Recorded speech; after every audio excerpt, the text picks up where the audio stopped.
Oke, selamat sore saudara sekasih dalam Tuhan Yesus Kristus. Pada saat ini saya akan berbagi pengalaman tentang kebenaran firman Tuhan. Namun sebelumnya mari kita berdoa. Tuhan Yesus, terima kasih, bersyukur pada sore hari ini hamba-Mu akan menyampaikan firman-Mu. Tuhan urapi hamba dan berkati setiap anak-anak Tuhan yang akan mendengarkan dan menyaksikan video ini, sehingga mereka diberikan hikmat pengetahuan yang baik dan ketaatan yang sungguh-sungguh di dalam Engkau. Terima kasih, dalam nama Tuhan Yesus berdoa dan bersyukur. Amin.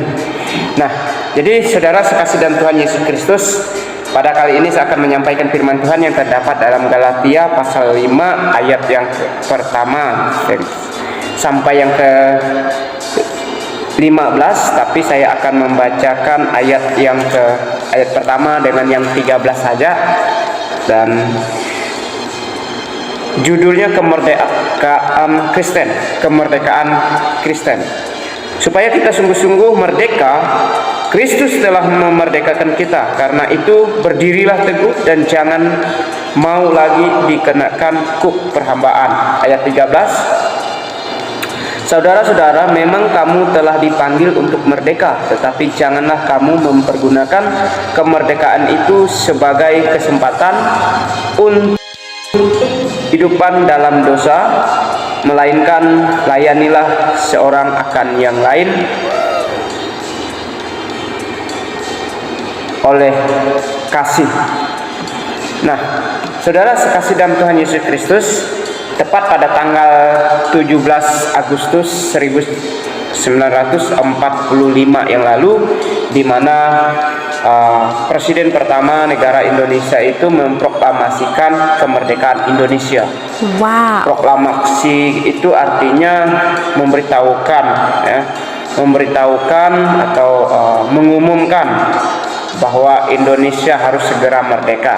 Nah, dan memang pada saat itu juga terjadi apa yang dilakukan oleh Presiden pertama Indonesia, yaitu Soekarno, ya. Itu terwujud bahwa Indonesia dinyatakan merdeka dari jajahan, ya, dari jajahan, bebas dari jajahan bangsa-bangsa asing, negara asing, seperti bangsa Jepang dan bangsa Belanda. Secara khusus itu yang paling besar, yang sangat cukup keras dan bahaya, ya, dalam peperangan penjajahan pada waktu itu. Nah, dan tentunya semuanya berkat anugerah Tuhan, sehingga semuanya boleh berjalan dengan baik, ya, berkat anugerah Tuhan, berkat perjuangan para pahlawan Indonesia, dan berkat kerjasama, kekompakan dan persatuan rakyat Indonesia, sehingga bisa memperoleh kemerdekaan itu dengan baik, dan sehingga sampai saat ini Indonesia merdeka, ya, dari jajahan musuh atau serangan bangsa-bangsa asing yang ada, sehingga sekarang Indonesia hidup dalam damai sejahtera. Sehingga tepat pada tanggal 2 Agustus 2022 ini juga bangsa Indonesia kembali memperingati hari ulang tahun, ya, ulang tahun kemerdekaan Indonesia, ya. Dan tentunya ini suatu kabar sukacita, suatu kabar gembira bagi seluruh bangsa Indonesia, ya, di tengah-tengah perayaan ini. Karena apa? Kembali kita mengingatkan bagaimana perjuangan, ya, para pahlawan bangsa kita zaman dulu, ya. Mereka melakukan berbagai cara, bahkan rela berkorban nyawanya sendiri, tumpahan darah, demi mempertahankan dan demi memerdekakan bangsa Indonesia ini.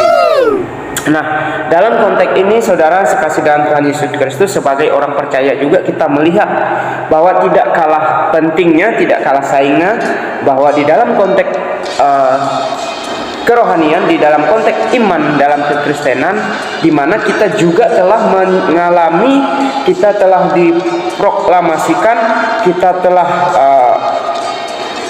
dimerdekakan dari kuasa maut, dari jajahan dosa, dari perbudakan dosa, ya. Dari kita sudah dimerdekakan, kita telah dimenangkan, kita telah ditebus, ya, oleh Allah dari dosa-dosa itu, sehingga puji Tuhan sampai saat ini kita tidak lagi terikat oleh jajahan atau perbudakan dosa yang ada, melainkan kita sekarang hidup di dalam kasih karunia, hidup dalam damai sejahtera daripada Allah itu sendiri, yaitu di dalam Yesus Kristus. Nah, tokoh proklamator yang terbesar ya, yang berkuasa, yang telah memerdekakan kita di dalam kemerdekaan iman, yaitu Yesus Kristus ya. 2000 tahun yang lalu bagaimana Tuhan Yesus itu sendiri, Allah yang adalah roh yang tidak bisa kita lihat, berinkarnasi menjadi manusia, sehingga dia menjadi manusia dalam wujud manusia, yaitu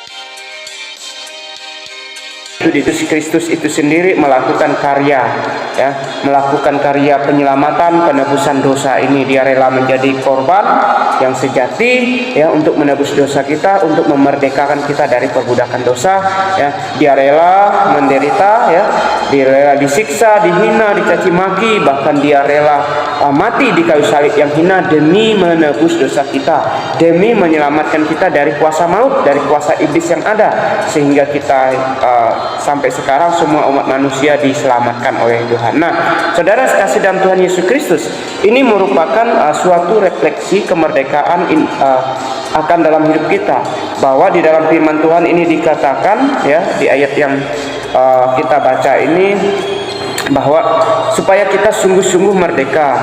Kristus telah memerdekakan kita, karena itu berdirilah teguh dan jangan mau lagi dikenakan kuk perhambaan. Nah, saudara, sebagai orang yang sudah dimerdekakan di dalam Kristus, sudah memiliki iman dalam Tuhan Yesus, telah dimenangkan oleh Tuhan Yesus, kita jangan lagi hidup di dalam penjajahan dosa. Kita jangan lagi membiarkan hidup kita dikuasai, diperbudaki oleh dosa, sebab kita sudah dimerdekakan, kita sudah dimenangkan dari perbudakan dosa itu sendiri.